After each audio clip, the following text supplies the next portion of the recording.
Пайгамбар саллаллаху алейхи ва саллям айтат, иманды амал, иманды эркек аял жакшы амал кылып жүргөн, намазын таштабай жүргөн, кабырга коюлганда ошол убакта эрте менен коюлабы, кеч коюлабы, мындай күн батып аткандай сезилет экен да.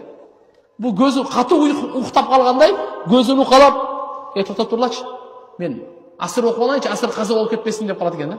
Ана мындагы жанындагы эки периште Мункар Накир айтат экен, асыр окуй турган жер эмес бу жер.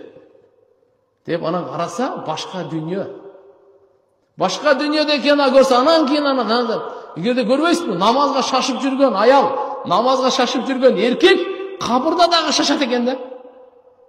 Мен намаз окуп алайын, токтоп тур, намаз окуп алайын дейт экен да.